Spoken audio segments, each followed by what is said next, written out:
Time to smash it up on a Monday night right here on Warchant TV. He's Ira Schafel, managing editor of Warchant.com. My name is Tom Lang, and tonight's program, as always, is presented by State Farm agent Russ Voorhis. More on Russ in just a moment. But we're back here for game week. We got together in a weird time. It wasn't the same bat time or bat channel last week here on Warchant TV. And now it's a game week, Ira. I think we can start that Monday through Saturday thing, Monday through Sunday schedule, the way that it's meant to be in college football season. How are you this evening? I'm good, man. How are you? I enjoyed the bye week. I enjoyed watching some other teams play college football, and quite frankly, not seeing this team probably play for 1 week. And so we'll see if it's a fresh start and if any different results. We will see. Thanks to everybody who's in the chat. File those questions, folks. Tonight's format is as follows. We're going to talk for 15, 20 minutes, take some of your questions after that. And then Michael Langston will be by. It's happening on all fronts right now for Florida State. They're wearing the beaten on all fronts. They need to play another football game to get that taste out of their mouth. But obviously a couple of decommits for Florida State in the 2025 class. Michael Langston will be by to talk about that closer to 7:40, 7:45. But Marty, Luis, Tony, Brad, Eric Angel, Justin, Tim, Jay Brown, everybody who's filing in, thanks for being here tonight on the Monday Smash. Make sure I should say, to hit the like button underneath the video, subscribe to the channel, absolutely free.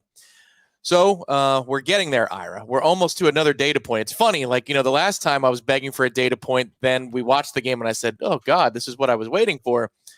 But I think we're over the hump again. We're like, okay, I need more information. Is it really going to be like this all season long, or is Florida State going to bounce back? It all starts with setting the tone in the Monday press conferences. Mike Norvell obviously couldn't do that in a bombastic way because they're 0-2, and then Jalen Lucas is announced to be out for the entirety of the season. One of Florida State's most explosive weapons, Ira, who I thought had a little bit of grit and sandpaper to him when he was, I think he had 5 touches, but you could kind of see that toughness, that he's pound for pound one of the tougher guys. Unavailable for the rest of the season. Your thoughts on that, and then maybe some other thoughts on what Mike specifically had to say. Maybe we can talk about the assistants in just a minute. But what do you think about today's press conference? Yeah, obviously awful news for Jalen Lucas, and obviously bad news for Florida State. It's interesting in the sense that he was a guy. Jalen Lucas was a guy in the spring, and then in preseason camp, we talked a lot about how this is a guy that Mike Norvell is going to use so well, and he's going to be such a big part of their offense. And then it really hadn't materialized yet, not because of anything he did wrong, but they just didn't get a lot of opportunities. The Georgia Tech game, he wasn't on the field a whole lot. Mike Norvell after that said that was a mistake. They'll get him on the field more against BC. And they did, but still wasn't really featured because they went away from the running game. They just basically threw the ball 40-something times. So, it's a significant loss from the standpoint of he was, we believe he's one of the most dynamic players in the field. We've seen what he can do in practice. But in terms of his statistics so far, he, had not contributed a whole lot. So I still think, there's they still have plenty of weapons. And Mike Norvell mentioned Mekhi Danzey right off the bat, and he's a guy that I would like to see more of. And probably Mekhi Danzey's he might be the only player on the field that when you see Jalen Lucas run at full speed, when he kind of comes out of the pile and he's running full speed, it catches your eye. It's just a blur. Mekhi Danzey's in that same ballpark. Statistically, he might be actually, I don't know who's faster, but they're both super, super fast. So now Mekhi Danzey has to step up, and they do have plenty of weapons. I don't think it's a lack of talented skill players. It's everything else that needs to get fixed. Is it, do I detect, Ira, that you're starting to move towards, I don't know that I've ever asked you this point blank, but the whole youth movement thing, playing some of the younger guys, are you there, or do you want to see, more defined roles? Running back is a great position where you can kind of play it any way you want. Florida State is loaded there with different variety of weapons. Roydell Williams is the most carries on the team, pulling it up right now, 15 so far. Lawrence Toafili only 9, which that's one of the more stunning developments to me. Then Jalen Lucas had 5 touches overall on offense. Cam Davis with 4, Keziah Holmes 3. That's a position where if you wanted to stay veteran, you really could and lean into Roydell and Lawrence Toafili. If you wanted to go youth movement, Cam Davis and Mekhi Danzey, you could go with the 2 kids you just brought in. Are you moving towards that place, or do you think that for Memphis, maybe give it another crack with some of the old guard? I mean, look, man, I'm all for the old guys getting to play, but they've got to break tackles. They've got to make people miss, and that's not really happening. And so, at least what I do know about Mekhi Danzy and Sam Singleton is that they can run away from people. And I know Amari Williams is the most athletic tight end that I've seen at Florida State, maybe since I've covered Florida State. I think Landon Thomas is a very talented kid. So, when I look around, I think sometimes, I'm guilty of this as just like anybody. A lot of times I assume, well, they're just a freshman. It's going to take time. Well, man, if you look around the country, there are plenty of teams finding out ways to feature freshmen, especially at the skill positions. I'm not asking Mike Norvell to put a freshman at left tackle, which some teams do, but I am saying it's skill on the skill positions. I mean, that is a place where you should be able to get guys in space, let them use their natural ability, and let them take, if especially the older guys are not going to break tackles or make people miss. I think the most talented group of skill players on this team is in that freshman class. So yeah, man, I would like to see them get some at bats, especially the older guys aren't going to turn the basic plays into something special. You mentioned today on the Jeff Cameron show, which folks now is 3 hours. 3 hours every day. You can. I didn't get to watch the third hour yet. Was the stamina? Was he doing okay? Were we having to smelling salts? How was it going the third hour? I think we both had to come down on our velocity. Yeah. We weren't max effort guys with 99 for 6 or 7 segments of show. You got to pitch a little bit. I think 92, 93, and then save the bullets for certain points. It gets more loosey-goosey in that third hour. I think that's going to be the trend, Ira. There might be more slice of life stuff. We talked about Costco today. And some of the rules of Costco, like don't stand in one place for 30 seconds. You gotta make decisions because you can feel the rest of the wave of the people hovering over you. So you can find that 3 hours. But Ira, you mentioned today in your interview, which was right in the smack dab in the middle of the show now, that you thought Mike Norvell, I don't want to use the word reverted, but Mike Norvell sounded more like himself. Instead of more, bothered about the Georgia Tech performance going into Boston College Week, he sounded more like he has, generally speaking, over the last few years. What sense does that give you about what's coming? Do you think that that's a sign of things are going to calm down here and maybe look more like expectations? Or do you think he's just trying to put on a brave face because he doesn't know what's coming next?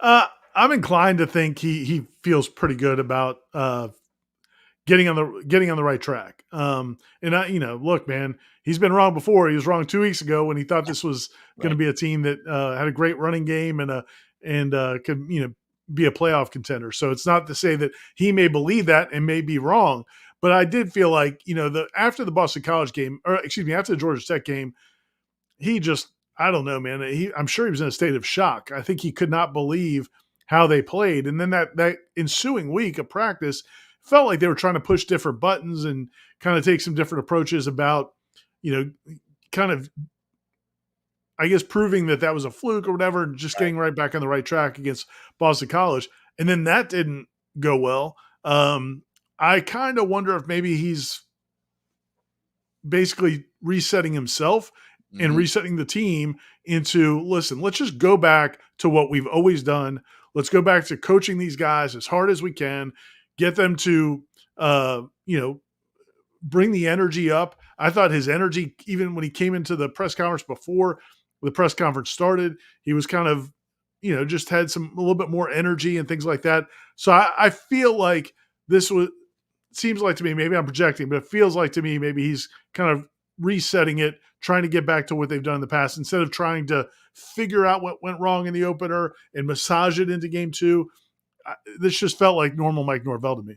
I wonder if part of it was, Ira, that, after game 1, he might have thought that, well, if we just tweak this one thing, we don't fall asleep at the wheel on this, that, it's going to look fundamentally different. And maybe with 2 sets of data, he's saying to himself, oh no, this is how it is. Okay. So if the scope of the problem isn't this little thing that we made a small mistake on, it's this larger issue, then I've got to change my behavior or take it to this other place. Do you think there's something to that? Because I think they have to be searching for answers the way that we are, the way that the fan base is. I mean, whether it's a Slack in our company, a text that we have as colleagues, the tribal council, the airwaves, this chat it's the same thing. Everybody's searching for how it got to be like this so fast.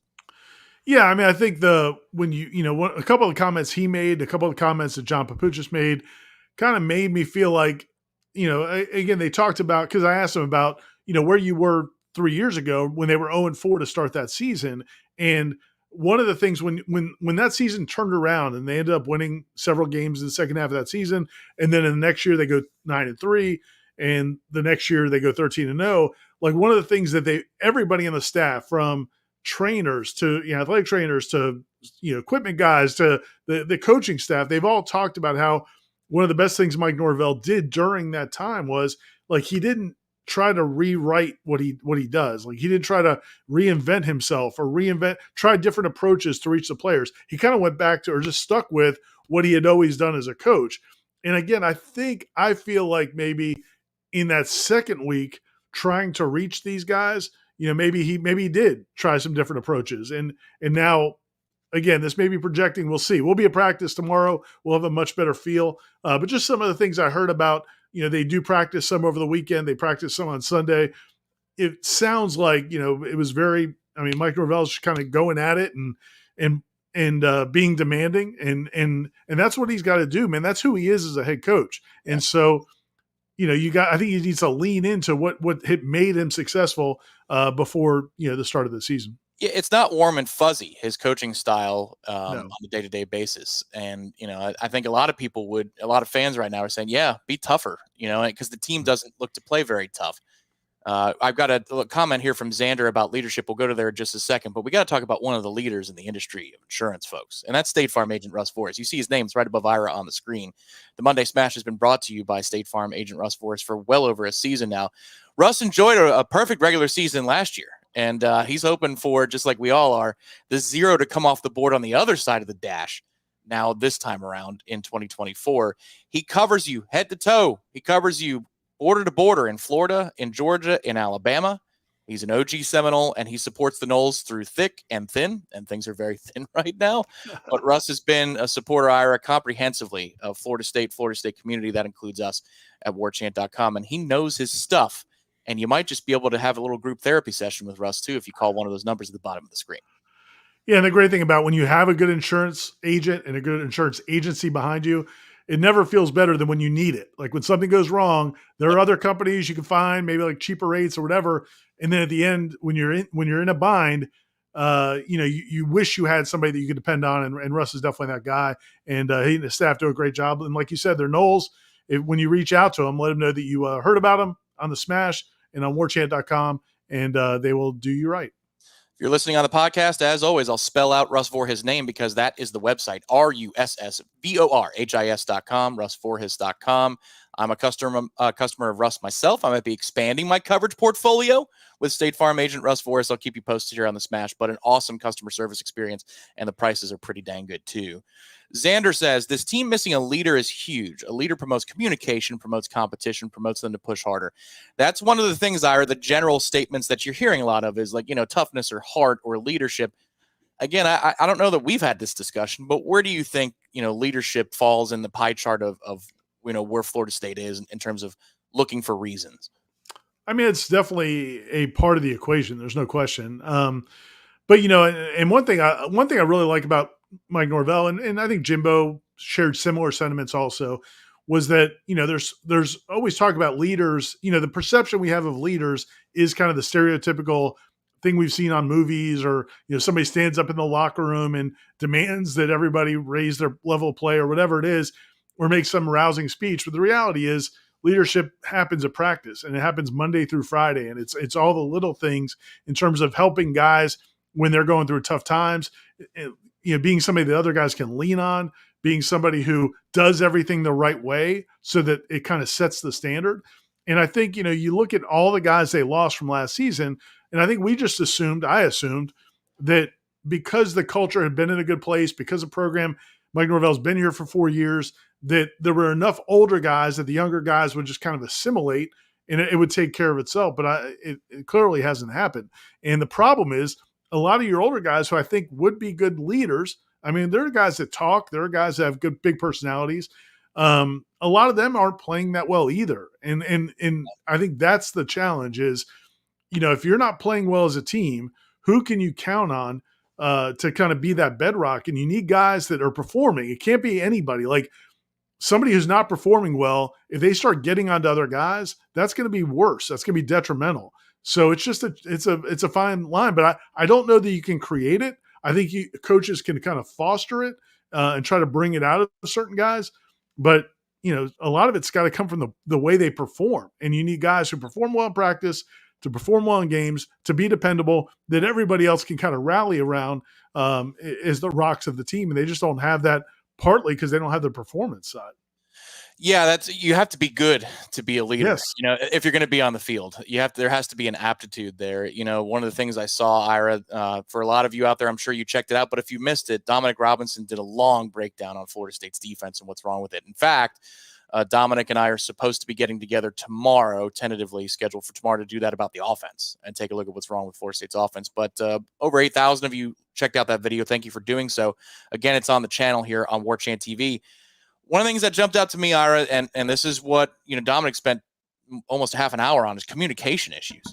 There's like straight up instances of guys not communicating before the snap enough. He used the term obnoxious communication in order to be in the right place and understand, with the motions that Georgia Tech has and Boston College had, to be in the right spot.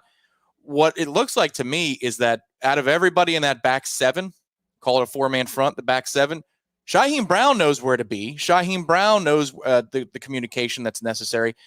But there aren't a whole lot of Shyheim Browns out there who are doing just as much.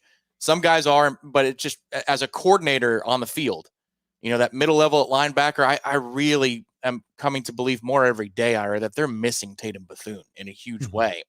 And there just isn't an heir apparent who he and Kalen DeLoach could have handed it off to, who seems to know all their P's and Q's about where to be in certain situations. Part of it could be the two offenses they faced, are difficult to sort through if you're going to play the scheme that Florida State's going to play. But you just talk yourself in circles, Ira, because this is the kind of offense that Mike Norvell runs. So they probably should have seen more of it in camp than the average team. I don't know. Like, how do you sort through things when you saw that, or when you read about communication issues?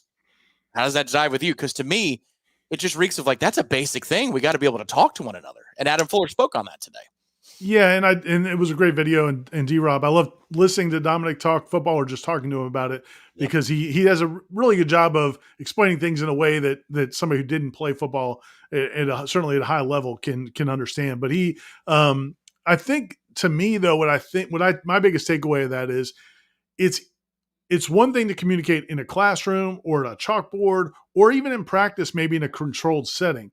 I think what happens though, man, is they get out there on the field, and you have guys that have, again, some of the guys in that video are guys that are playing in their first or second game on Florida State's defense. Some of them haven't played a ton of football at all. And then you got a guy like Cam Riley, who has played a lot of football, but it's his second game as Florida State. It's his first game at Doak Campbell Stadium. And think about what these guys have been through in the first 2 weeks of their Florida State careers. There's a lot going on. Things are being thrown at them, and they're not playing well. And I just think that it's like anything, man. Whether you play at the highest level of Division I football, or you play at the Y, when it's not going well and you feel like things are going too fast for you, the first thing that happens is you stop talking. And this is at every level. When my daughter played high school basketball, we used to talk to those players about the same thing. They would get on the court and stop communicating. So to me, that's something that can get better. That's the great thing, is it can get better. It should get better.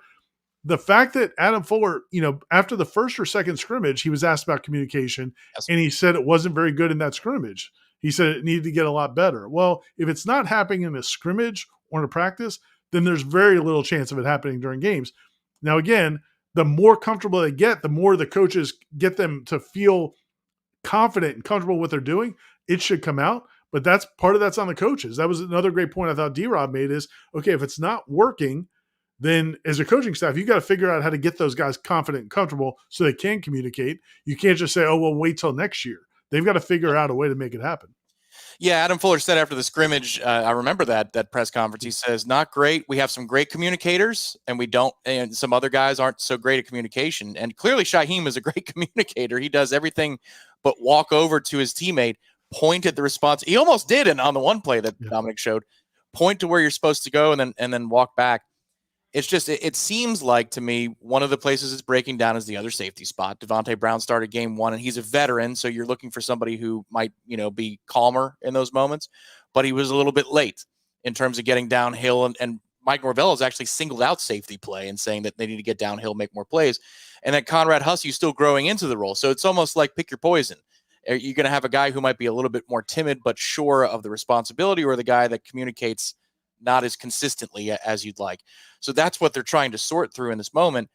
But again, when you have all of camp, it feels like when you're facing a Georgia Tech team that, of course they didn't, Tyra. Of course they didn't go into the old Carrier Dome and light up Syracuse. Of course they ended up being down 31-10 in that ball game.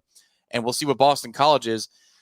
You feel the weight of the world, because that wasn't exactly starting against LSU when you were playing Clemson in the second week of the season. So everybody's asking the basic question of, is anything safe? Is SMU, who looks awful, is this off the board? I mean, how bad can it get? And unfortunately, it's Monday. We've got to go through a lot of more days this week before we can start to get some answers on how much is this thing falling apart. Yeah, I think you can look at it two ways. You can look at it that way, or you can look at it like that just shows that if Florida State played the way they're capable of playing, and if they played well, and even close to well, if they just played decent in either of those two games, I think they're 2-0. And again, that's why I said after that first game, I thought Georgia Tech was going to be a 7-5, 6-6 football team. So I was not surprised at all that they did not win at Syracuse. I don't think that was about either of those teams being very good teams and Florida State just being, not clicking on all cylinders. I think Florida State's a much better team than either of those teams. They just have to play that way. And I agree with you that, safety is obviously a big part of it. But also, again, this is where you go back to the coaching staff. This coaching staff, it's not like this is not 1985 where players would go through spring practice, they'd finish the spring semester and go home for the summer and then show back up in the fall. Like, these guys are here all summer. Yeah. So, and they may not be able to do full football drills all summer, but they actually can go out and do some type of football work, walkthroughs, things like that. They have with meetings. The coaches. Yeah. With the coaches. They have meetings all summer. So they misevaluated to the point where you have guys that are out there that clearly are not comfortable in their assignments. And, when Adam Fuller spoke today, he wouldn't take some of the cop-outs or excuses maybe that some of the players have said along the lines of, we're just trying to do too much, or we're pressing. And, Coach Norvell's made the comment about pressing.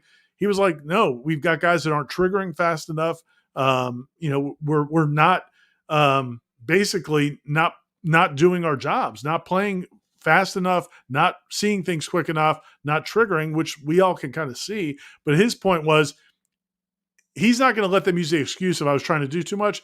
I think his feeling is they don't know it well enough. Well, again, man, you've had all this time, and the coaching staff either didn't realize during camp that there were slippages or didn't address it. And I don't know which is worse, but the bottom line is they've got to figure out something. Yeah, it's the adage. You're either coaching it or tolerating it. Either way, and that's, look, I'm not going to say that Memphis offense is a carbon copy of what Florida State has seen the first couple of weeks, but they have a lot of the same elements. And Adam Fuller spoke about this today. Is you need to have an answer for the answer. So let's assume, which may not be a safe assumption, that they can handle some of the basics, like a rail route. Well, okay, once you answer that, you have to be prepared for the next thing the offense is going to do. Well, I would imagine the next three opponents on the schedule in Memphis and Cal and SMU, when they install for Florida State, Ira, they're going to do the basic things that Georgia Tech and Boston College did. And even if Memphis, let's just say Florida State has some answers for Memphis in those areas, I think Cal will do it again. And I think SMU will do it again, because the reputation is out that Florida State is not communicating well enough. So let's move some guys around before the snap and see how well they're communicating on this given day.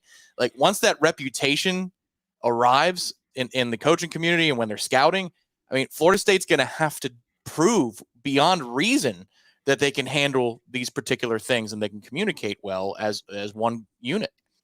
Well, and like you said, a lot of teams already do a lot of these things. I mean, there's a reason why college football teams, you see so many of the bunch sets, you see so much of the pre-snap motion. Yep. They're doing these things to try to create confusion in the defense. And this Florida State defense is signing up for it and accepting it and playing their role. And again, I really feel like, again, it's not like Adam Fuller didn't know how to coach, doesn't have a scheme that can work.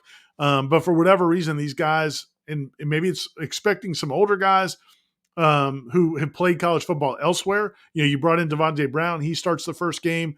Then he loses his starting job to Conrad Hussey. Cam Riley has started before at Auburn. Maybe they expected more from those guys in terms of just picking things up right away.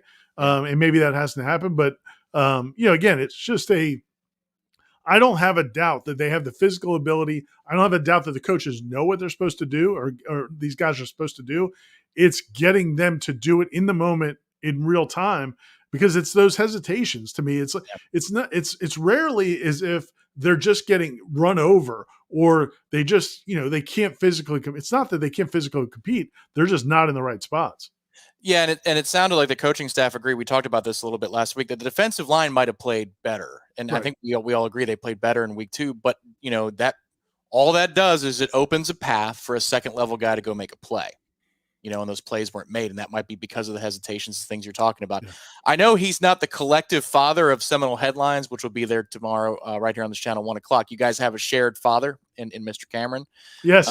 Yeah. My dad was actually born 22 days later than Mr. Cameron. They're both. Yeah, my dad he's getting up there, but he's sharp enough to call me and say they look slow. I'm like, yeah, thanks, Dad. They do look slow, because when you think, you play slow. And we saw, you brought it up last week on the Smash, the play where Cam Riley hawks down Castellanos in the first half. You get to see the athleticism that everybody was raving about in camp, but you don't see that between the tackles very often when he plays linebacker. It's because he's thinking his way through the issues rather than playing loose and free. It sounds like that's Mike Norvell's message, at least. Adam Fuller's talking about technique and assignment. Mike Norvell says, will you just play loose? And maybe it's about psychology as much as anything else. We do have questions here on the Monday Smash presented by State Farm Agent Russ Forrest. We're going to get to those in 15 seconds after this brief word from our sponsor.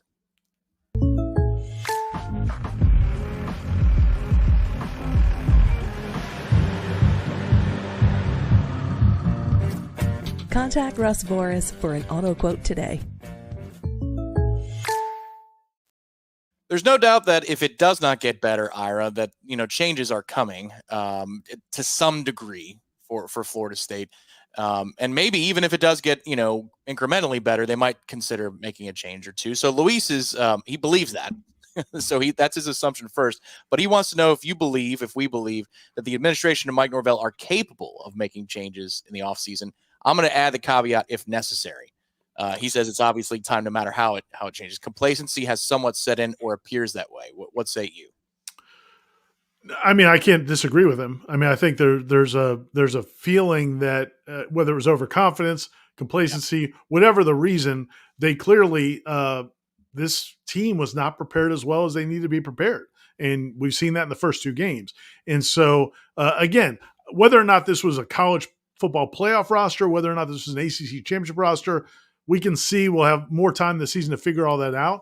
But the bottom line is, there's no way they're as bad as they're playing right now. So there's something going on there. The one thing I would say, and I'm actually going to write something about this topic, but at the end of the day, the only thing that matters in college football, the only thing that really matters from a production standpoint is wins and losses. And so when you go 13-0 and you've won 19 straight games, even if Mike Norvell thought there were things he didn't love about this situation on his staff, or that position coach, or the way this coach handles this thing, the question you got to ask yourself as a head coach is, okay, is it worth me making changes in the short term? Maybe I'm addressing it, but is it worth me making changes and bringing in a new coach or a new staff member or whatever it is, and then that possibly upsetting the apple cart, versus sticking with continuity and consistency because we're still winning all these games? And so that's my, again, Mike Norvell and I have not had this conversation, but just knowing the way he operates, I think that was his mindset. Do I think in the last 2 weeks he's reflected on the fact that he probably has situations on his staff he needs to fix? No doubt in my mind. I'm sure he's got a bunch of things he wants to address and can't wait to address. I just don't think there was a pressing need when you're winning 19 straight games. Now you could say, Well, if he's a great coach, he would, and that's fair. But I just don't think that's how coaches operate. They're not. Coaches are not paid to find efficiencies like a COO of a factory is. Like, okay, we made 28% profit margins last year. If we do this, this, and this, we get 28.3% profit margins this year. Coaches are about wins and losses. And I think he felt like they were winning games. So, yeah, I do think he'll make changes, but it doesn't surprise me at all. And I don't think it's an indictment that he didn't make changes last season because I think they were winning all those games. But you believe that he would be capable of doing so. 100%. Yeah, man. At the end, I don't have any doubt at all. And again, the challenge for a head coach to make changes, to me, there's usually a couple factors why they don't want to. One is if they dig in their heels and just insist, I'm right, you can't tell me what to do. I've never seen any indication of that from Mike Norvell. At any point since he's been here, I feel like he is somebody that listens and pays attention to the bigger picture. And then the other one would be if it's like somebody so close to you that you couldn't make a change, whether it's a relative or a coach that you've worked with for 30 years or something like that. And I don't think any of these are that situation. So, yeah, man, if you're not performing and he knows you're not performing and he's not happy with your performance, I would be stunned if he would make a change in those situations. He's all about having the credibility when he speaks on things like that, about performance and accountability. If you don't do that, then you address the locker room. That's the way the kids tune you out faster than, and then light speed. Carol asks, and I like this question that we take this before we go to, you'll be at practice this week and maybe be able to weigh in on this off the record, but is Brock playing in the second half if we're losing at halftime? So do you think that they're going to work him in into this game plan? Would you be surprised if by halftime he hasn't taken a snap? Put it that way. If things are going really well, it wouldn't surprise me. I wouldn't be shocked that he didn't get in. Yeah. I've said it. I wrote about it in our round table, and I've said it on a couple of different shows. I believe they should predetermine, maybe not the situation. Maybe it's not the second drive, or maybe it's not the first drive of the second quarter. Maybe you don't predetermine it. But I do think you force yourself to give it a look, to see what it looks like, and give DJ a chance to just stand and watch a series. I think that's not a bad thing. And I would do something to give him a chance and also just see what it looks like. But if things are going well, then maybe you don't do that. I would say if this team continues to struggle, if the offense looks like it did in that game through another half of football, you'd like to think that Mike Norvell would give Brock Glenn at least a series or two just to see what it looks like. Again, he does have a different skill set. This is not like, there have been times in the past where you've got a backup quarterback who's the exact same skill set is the starting quarterback. And it's like, well, what would changing even do? But Brock Glenn is a guy that is very athletic, wants to run, likes to run, and DJ has not been showing that. So I think it would be worth giving him a series two just to see what it does. Well, that leads into this comment / question from Panama Jack, which is, I just don't see how a team drops off so significantly in the offensive line or in the run game, other than Jordan Travis really helped the run game. If that's the case, do we need an RPO quarterback like Brock or Trevor? Well, here's what I can tell you. I did, compile some stats for the site over the weekend. Some of it was, just watching Florida State play over and over again the first two games. Some of it was using a great outlet like Sports Info Solutions. And Panama Jack, I would say this. Florida State's not running well against 6-man fronts. Florida State's not running well against 5-man fronts. And that shouldn't have anything to do with a quarterback's legs. That's just a good spot to go run the football. If you're looking at post the first drive, now the first drive was excellent. Ira, they were going to go 12-0, 13-0. They're going to win. They're going to win their way into the College Football Invitational after the way things started in Dublin. We all looked at each other like, well, okay, that's how you start a season.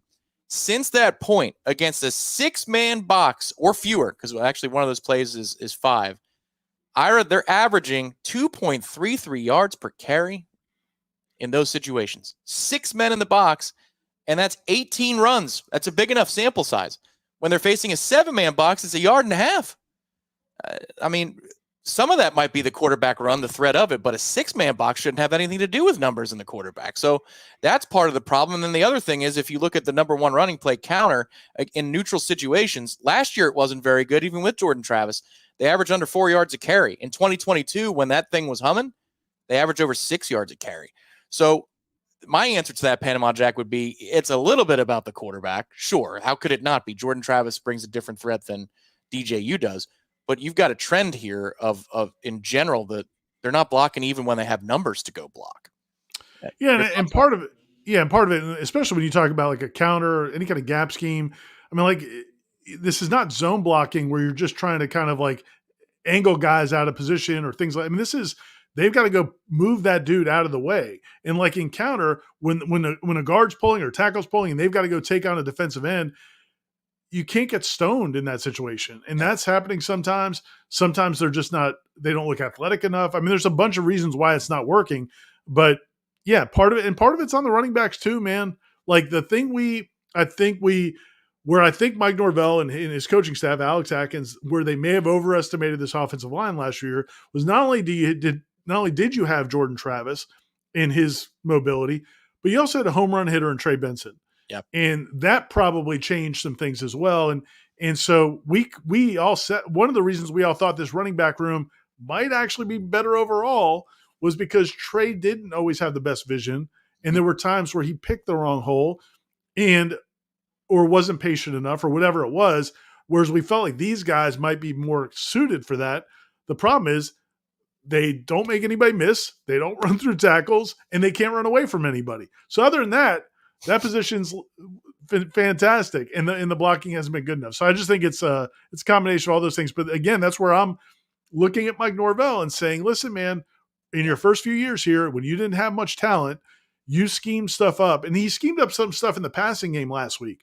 I mean, they had some wide open plays in the passing game, and I think Norvell can do that for the running game too. It's just that was not the focus in that game. He thought they would beat BC through the air. If you're winning the game, and a couple more comments / questions here, we'll bring on Michael Langston to talk recruiting. Jeff Hill, thank you for the contribution. If you're winning the game, but DJ is struggling, do you consider putting in Brock Glenn? All right. So this is a good problem scenario. Florida State's ahead on the scoreboard. We'd like that. But DJ isn't necessarily the reason. It's an interesting conundrum, Ira, because I almost feel like Mike Norvell would reward the offense for a greater level of play, because maybe DJ is getting them into run checks or something. He's making decisions that help put them in a position to succeed. It's a fun hypothetical. Would you, Coach Schofel, put Brock Glenn in that situation? I mean, I want to see him get a series or two, no matter what. There we go. And again, I don't love the idea of saying it's going to be on the third series, because you don't know what kind of chaos has happened on the first two series. Yeah. And then now you're committed to that. So I don't love that, but I would make a commitment to get a guy in the game, because if you don't do it, you're never going to do it. But as far as the situation, yeah, it depends on how it's playing out. If the defense is playing great and the offense is just capitalized on some short fields, but DJ's clearly not seeing it right, to me, that's the biggest question. And that none of us will have the answer for right now. I asked Norvell today if he could kind of quantify the passing game versus, DJ missing throws or not seeing things versus everything else not functioning well. And he clearly wasn't going to go down that road. He said, it's some of everything. But, he's mentioned this a couple times now, that it's not just the when he misses throws, sometimes his drops. The first time he said it, I thought maybe he was talking about drop passes, but I think he's talking about DJ's drops, like whether he's taking 5 steps, 7 steps, the rhythm of the passing game. Yep. It sounds like some of that is off as well. And so, again, it's going to come down to whether or not Mike Norvell believes DJ's getting better and getting closer, or if it's just, man, this is a stone wall and these things are not getting better. At that point, that makes it an easier decision. Which again is frustrating, because you had 2 camps and the summer you're around him as well. It's like, man, there were no red flags at any point. Now I get you believed you're going to be able to run the ball, and then that for a couple of different reasons isn't able to happen. But geez, Outpost, are we getting the Warchant back? It sounds like they're making changes. It sounds like they're gonna try and fix that issue, not cause permanent hearing loss for folks in the stands at noon on Saturday. Your thoughts on that, Ira? But it sounds like they're going to fix that one. I do want to give my thoughts real quick. Yeah. So there's like several issues in that whole situation. It's not just like it kind of got conflated into the players demanded that it just be a piped in music and no band. I can tell you for a fact that last Tuesday morning, before there was really a huge uproar, there were comments on social media, but before everything went crazy on Tuesday on social media, the football staff, the athletic department, the administration were already meeting about the abomination that was in terms of the game experience. But there's several different factors. The Warchant thing, the third down and the Warchant is something that happened a year ago. Yep. And, again, I think some people complained about it, but there wasn't a groundswell because the team was winning and nobody really complained about it. What happened in that game Saturday, I think there was a combination of a few other factors there. Sometimes the DJ, I've heard some different stories about whether or not the band was ready to play at a certain time, and the DJ was, they needed the DJ to play, and then maybe that person got overzealous. But the other part was the volume, and maybe some of the music. That's going to be changing for sure, 100%. I believe you're going to hear more of the war chant. I don't know if you're going to hear it every third down like it used to be back in the old days or not. But I do think it's going to be a better experience. This was not a situation where the fans got mad, complained on Tuesday, and then the administration realized, oh, we've got to change things. Like they were already meeting about it because everybody that was in the stadium, including them and the team, were not happy with it. I can tell you, their technology is better than ours for a broadcast in which they're paying out millions of dollars. Condenser mics are awesome at reducing background noise. The decibel count has to be very, very high on a condenser mic like you have for a play-by-play broadcast, or for there to be noise. Yeah. You almost couldn't hear the play-by-play guy at times between plays and the analysis coming from the booth. That means that the decibel count for the DJ was absurdly loud. And I think there were issues on the team where they couldn't hear stuff, and the guy was like playing right up to the snap. I mean, it was ridiculous in so many ways. But it's several different situations. I think a lot of it's turned to, the football team doesn't want the band to play. That was one part of a bunch of things going on, and like I said, that wasn't actually even a new thing. But I do think it's going to be a lot better. Last one I want to get to is Dylan Rowe, because you said I don't want to say it's the third drive for Brock Glenn, because you're right, there could be 4 minutes to go in the half. With the time of possession issue, Dylan says, can we really dog the defense when the offense can't score? They can only give up so much before their mindset gets messed up.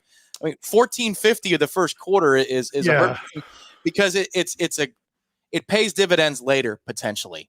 Now I think the fourth down thing was killer in the third quarter more than the time of possession battle.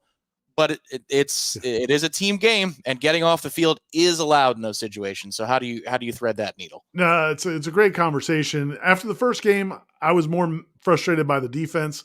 Yeah. I did not feel, I was very surprised by the way they played, and they basically admitted since then. Last week or the week before the BC game, they talked about all the different things: not setting strong edges, not being more physical at the point of attack. I mean, those are all things that you can see, whether or not you know the assignments. Those are things you could see, and it was frustrating with the missed tackles, overrunning plays. Just there was so much bad on that side of the ball in that game. This past game, I came away a little bit more frustrated by the offense because it shouldn't be this much of a slog. Like there's, again, I vote for the ACC Player of the Week, I'm in the panel for that. So I get everybody's statistics, everybody's nominated for every award.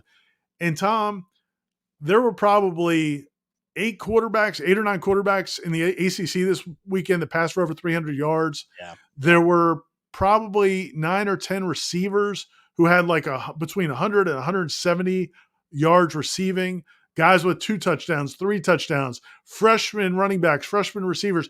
And when you see that, it's like, man, offensive football is not that hard to where you can't do anything.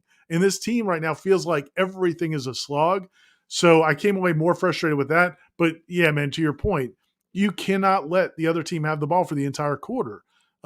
You've got, it was at 6 out of 7 on third downs. Yes. I mean, you've got to be able to get off the field. And so it's a family affair. It's a joint, nobody can be pointing fingers other than Alex Mastromano and Ryan Fitzgerald. They're the only two that can be pointing fingers. Everybody else has to own this. We'll be working on this Photoshop after, but this is about 10 meme cycles too late. But Ira looking at the stats for the ACC Players of the Week is like Wolverine. He's just looking at that photo and he's like, my God.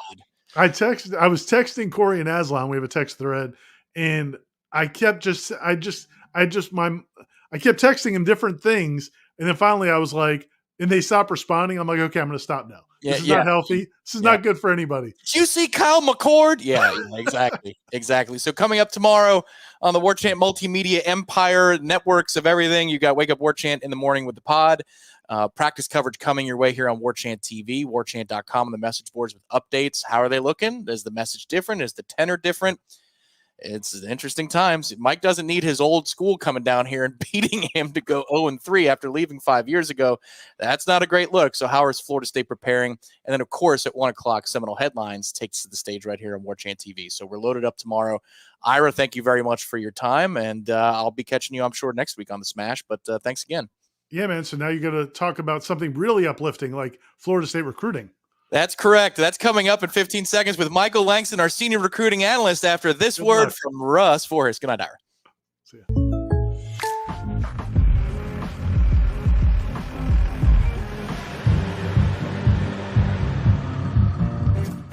Contact Russ Voris for an auto quote today. Patience is a virtue, then Michael Langston has it in spades. Apologies for the late appearance, Michael. Thank you for being here on the Monday Smash. Obviously, we're all discussing as a full staff right now when we get together. Not so great things. I really enjoyed that video we did on the 2026 linebacker commit last week because it's one of the few times we've been able to smile the last little while. But what's your thoughts on the obvious? Where Florida State stands after a weekend where you mentioned it last week when we recorded a video about Myron Charles. Charles, there's a lot of noise here, and that doesn't sound so hot. But then Javion Hilson, your thoughts on where Florida State's at right now? I mean, if you look at it, obviously it's a lot bad. But I go back to, and Ira did a great job for 40 minutes or so, just really breaking down the ins and outs. But I think it really speaks to the unnormalcy of the way this program looks. When I watch a lot of college football every week, Tom, every weekend, and just I don't want to see different things. And I'm not trying to pile on, but they don't look like anybody else when I watch them. It's a lot of and kids see that, and the one thing that can affect recruiting is when you don't look normal. And normal doesn't mean you just go out there and you win 30-10, or it's about how your program looks throughout the game, a product looks throughout the game, and they look very off as far as what they're doing. And it's not to get to the point. The two decommitments, one was a flip, one was just a decommitment or on the defensive line. And who's been the biggest disappointment for FSU is that defensive front, or at least in my opinion. Yeah. So it's not surprising that when you see that, and just really the lack of energy when I watch, I think and I think if I'm seeing it, I'm pretty sure a recruit can see the lack of energy. And you coming back, you had 3 top guys that were supposed to be guys. I mean, Patrick Payton was supposed to be an All-American. I'm not hammering on one guy or the other, but it's just like that unit is not delivering. So when recruits see that, and you see the lack of energy and the lack of plays, I think based on what I've watched like Patrick Payton had, I think, a tackle for loss, and then the previous game, Georgia Tech, there just wasn't hardly anything there. Not just him, but a lot of the guys, there just hasn't been production. So when you don't have production, it's hard for a recruit to grasp on that stuff. So I think the worst of them for me, Tom, is the Javion one, because that's a kid that grew up an FSU fan. He's been solid. He even shut down his recruitment, and then then did what he did yesterday on Sunday and said, "Hey, I'm going to decommit for now." So I think it kind of tells you. I think that's more significant, because Charles, I felt like Texas finished second. There was always a chance that they could get in there. They're rolling. Their team's cooking. Got a big win over Michigan, whereas FSU is what we see. So I think those things. I think a lot with the product and what the product is, and it's not so much if they're 0-2 and they were competitive and we were seeing things and hey, these teams are just making plays and Yeah. if Yeah. it that's one thing, but when you see a product and I see the lack of energy and the lack of just flow on what they're doing, I think recruits see that, and I think that kind of led to these decisions. Yeah, like if the offense was struggling but the defense was dominating, like Yeah, you'd still be sitting pretty. What's right. interesting to me, Michael, and we'll get to Eric's question in a second, but it's like, this is the fan in me coming out. Don't you guys know you're messing with your own money? Like, are you satisfied by 1 year of an NIL Yeah. deal? Because you're costing yourself more money at the next level. So if for no other reason, these performances, that the all 22 never misses on this stuff. Yeah, it's You're costing yourself draft position by the rep count. I mean, it's crazy. you are, and it makes it kind of. And I'll go into this with my mailbag. I was up till 4 a.m. by doing it, and it was very depressing to do it, but I did it. I'll have that mailbag coming up. And it's very long. It's probably gonna be a two-parter, to be honest, guys. There's so many questions that I got to all of them. Some really good questions, by the way, but it just really speaks to yeah, you're costing yourself money. They committed to you as far as this and when you're not getting production, but it's one thing, the lack of production. For me, it's a lack of energy and excitement of how what I'm seeing when these guys play. And if I'm seeing it, it's got to be there for a recruit, I would think, and they see in some parts. Now I do think there's a possibility they can correct and get to normalcy, but I think right now my biggest takeaway is like when I watched them against Memphis, goodness for sakes, guys. I mean, there's got to be some energy out there that's a lot better of what body language that I'm seeing when I watch this team play. Eric is asking about Hilson, and thank you for the contribution, Eric. We appreciate it. Is the relationship strong enough with Javion that he could come back, or is it a lost cause? What do you think? No, I don't think it's a lost cause. I think Myron's probably going to be a tougher one because Texas, he didn't just decommit, he flipped, and Texas is pretty good. I mean, Oh, there's a man. pretty good chance they're going to be good all year. Yeah. So the chance of that one's going to be probably not likely. But I do think Hilson, the relationship's really good. He likes JP a lot. He likes his staff a lot. But really, I think what I'm going to watch with that recruitment is really the product of how we see it materialize, throughout the week or throughout the year of what they do. And I know that sounds selfish and individual of what they have to do, but kids need to see normalcy, man. I Yeah. mean, it's just, I mean, they need to see something normal where, guys are producing because you're going into that situation. So I understand why Myron flipped. I completely understand. Like I'm not going to be like these guys or some FSU fanboy and say, "Man, you left FSU. You committed to them." No, it's like they've given them no reason to stick or stay there. So I think they have to show it as far as the product, but at the same time, I do think Javion's one that they could get back. I do feel that they can get that kid back. That kid was having people push Texas, UCF, a lot of different schools were pushing, and he went out there and he said, "You know what? I'm shutting it down because I believe in what these guys are doing." They believed in what you're doing, and then you go out there and you're doing what you're doing. Yeah. So it's kind of like I totally understand both sides of that. And not to be, a Debbie Downer, but if they continue to look like this, it's going to lead to more. Oh, yeah. There's going to be more, you know, decisions that we probably don't like down the line if they don't get the normalcy back to what this program's the product needs to look like. And that's like I said this for the season, it's not about 12, 13 wins. It's about looking normal when you're on the field, that they know when they come in this situation, hey, I'm going to be able to evolve in this, Mm. and that's what they need to show. But I do think they can get Javion back, but the product needs to there needs to be a shift. Justin, thank you for the contribution. Big name programs all over the country are playing true freshmen with significant snaps. Is Norvell's loyalty to upperclassmen and transfers hurting recruiting? What do you think about that, Michael? I mean, it doesn't help, but I think overall recruits just want to see, what their position is doing and what the development is going. I mean, not going to pile on these guys because before this year, the development was really good. We saw a lot of development with Patrick Payton. He was going into, the season, and maybe that was because of Jared Verson and Fiska doing so many great things that it really opened him up or something like that. But overall, I think recruits just want to see their position excel. Yeah, it does hurt at times. You want to play more younger guys. I think they only played one freshman last week.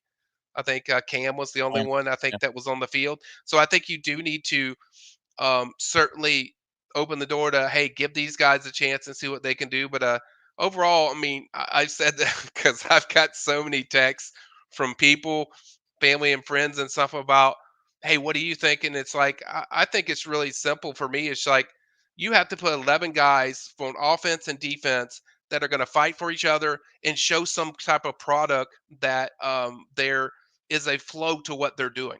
And I think if you do that, I'm not going to get into all the X's and crazy stuff that Corey and Aslan and Ira go to, but just to me, it's like you have to get 11 guys that are bought into what Mike wants to do, and that's really I think the challenge going into that Memphis game. And I think if you do that, they'll stop the bleeding. I think this will they'll be able to curb this this doomsday feeling Yeah. when it Yeah. comes to FSU recruiting right now because outside of Isaiah Williams committing, before that, it was nothing but doomsday, and really just didn't feel like, hey, it's going to turn around. But I think they can shift this. I think they can turn around, but it starts with that team on the field putting 11 guys on both sides that looks normal.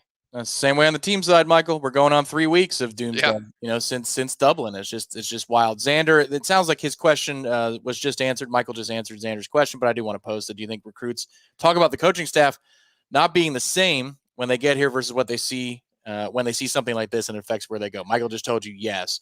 Yeah, and I would just add to that I said this on the board when Myron decommitted and flipped. You can't have a dramatic shift like what we've seen compared to this year and compared to the 13-0 season.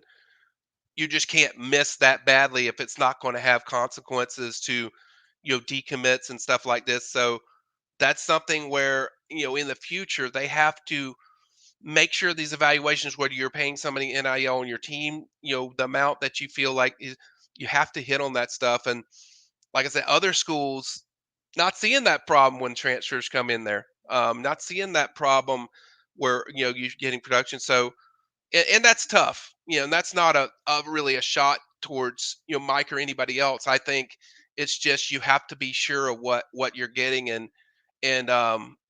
and they can be a little more aggressive when it comes to NIL, I think, in recruiting and high school recruiting. But you have to be sure of what you're investing into, and I think that's something that I think even Mike acts like he was very. I'm shocked just on what I've seen in the two games. I think everyone is, but you just have to be sure going forward, and it's just I think there's going to be changes regardless, Tom, of one way or the other, whether it be players or the staff that something has to adjust and shift a little bit. That's the other thing I saw. With 2 games to determine if you flip, do we really want that recruit? I saw that comment comes up. Yeah. Well, the product against the expectation is so stark. The difference is so huge. And Michael, here's another indicator. Mike Norvell is extremely honest with kids about what they expect to do. I mean, we've known each other for a long time, but when I came on full time in 2021, I talked to you about this. Like, what are they telling kids? Are they trying to sell them 10 wins in an ACC championship? And you're like, no, they're telling them just work, just watch us work, watch us improve. They weren't trying to sell pipe dreams to kids in the 2022 cycle. They're saying, no, we're not perfect, but you're going to see us get better every week. So they have it in them to be honest, even when they've got flaws. Yeah, this tells me that they were messaging, and you tell me if I'm wrong, Michael, they were messaging to kids that, look, we just retooled. We're retooling on the fly. We're going to be in it. And then you see the exact opposite. And that's where in 2 games you can change everything. Yeah, and Drip's comments, it's like, yeah, but you have to put your mind in the eyes of a recruit, man. Like that's a massive, drastic shift to what you look like. It's one thing you be 0-2 and say they lost to Georgia Tech they lost it on the last second field goal, and then say you played really good against Boston College and you just lost a tough game. That's not what's happening, Drip. Like the product is not in a flow. What they're doing, like I said, they don't look like most teams I watch in college football. And a kid is making an investment when he goes to your school that, hey, this is what the product's going to be, and the product is not showing close to what we've seen in the last 2 years with FSU. And I think people are seeing just how valuable a guy like Jordan Travis is, and what can happen when you have somebody that can mask a lot of things, with his ability, and leadership. And that's the other thing that you kind of want to see a little more of just the leadership. I don't think we're seeing a lot, ton of that. So all that stuff plays into recruiting. When kids are smart, kids that play football, they see this stuff. And when there's the lack of energy of what's there, and then the production is also there, and everything, it just feels like a lot is off. And so when you have that much, like I said, I think people forget that recruits are also making an investment into the program they're going into, and it's not just, oh, they lost 2 games, I'm just dipping.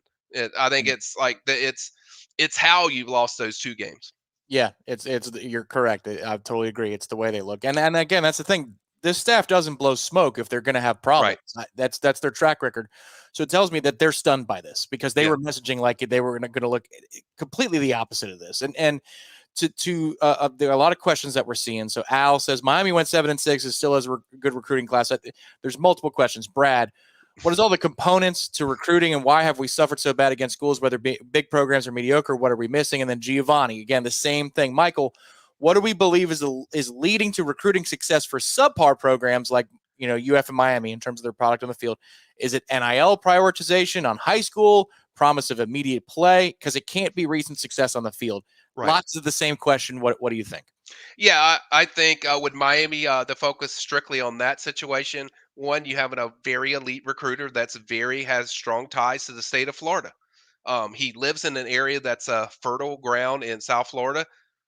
If they can fix it and show some improvement, I think you can keep the excitement going because of his recruiting prowess. That's what's kept Miami in the picture of what we saw this season. They've been horrible the last 2-3 years. They've been bad. But when you can recruit at a elite level and you have those connections, that kind of almost delays it a little bit. Where it's like, okay, these next 2 years, I think Mario know this year and maybe even the following year, he knew like, hey, we got to show improvement. He certainly addressed the portal a little bit more.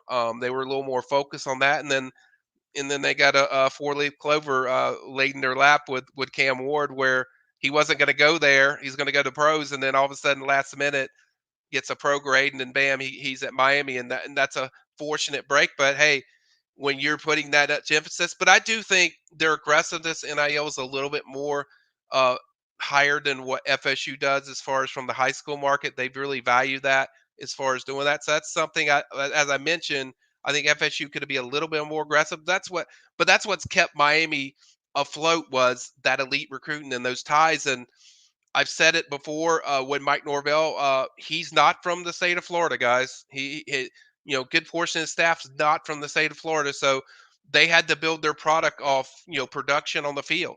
And is it judged fairly? Probably not, but that's the way FSU's judged. From a value standpoint, people care more about if FSU loses or wins than Miami. Sorry, they just do. When FSU loses, people get giddy and excited from a national perspective.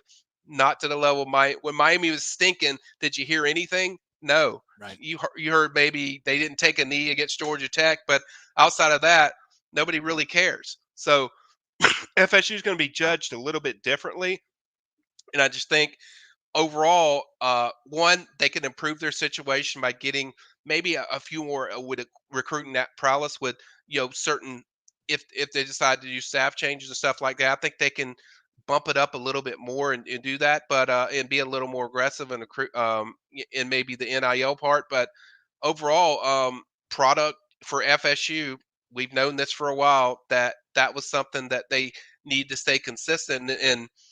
And the thing is of why we're talking about this today is because there's such a drastic shift to what the product was compared to the last 2 or 3 years.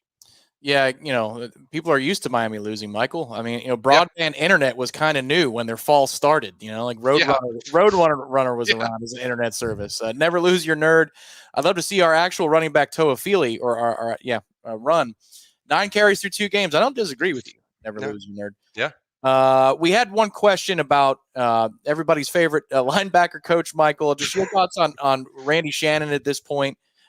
Ric Flair, I see you, woo, in the chat. But your thoughts on where Florida State stands there? Because even before the performance fell, that felt like there were some swings and misses on the trail. Like, where do you think it stands right now with coach and that linebacker position? Yeah, I think that's a change that if I was predicting, that was one that I think could happen. But interesting thing, I didn't even know this till Matt told me. The Isaiah Williams kid that committed is a linebacker slash safety, but the guy that mainly handled all his recruitment was Adam Fuller.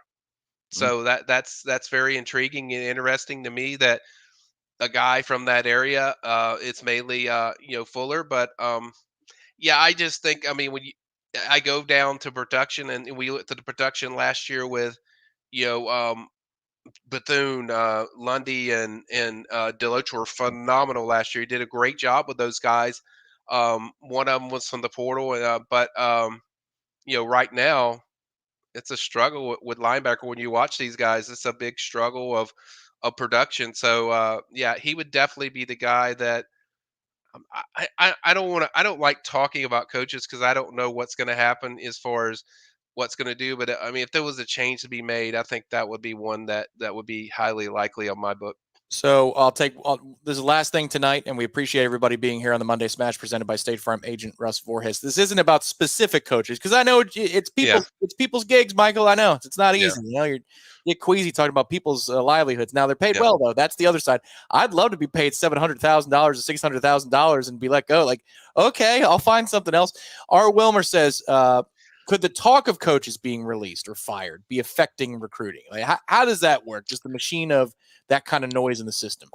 I mean, I don't think it's really too big of a deal because kids, I hear a lot of rumors from different staffs, and I'm sure, no doubt, every staff that goes against FSU is telling them, "Hey, the bunch of their coaches are going to get canned and be gone and spread rumors because that's what they do. They have a business. Their business is to land kids and get the best players there. So I'm sure the rumors there, but I don't think really kids focus on that. I think it's more if there is a change, who would be the guy that comes in, and that impacts them more than just that impacts them more than just, hey, there's rumors. I think they listen and it's in the back of their mind, but I don't think it like generally impacts them making a decision on school.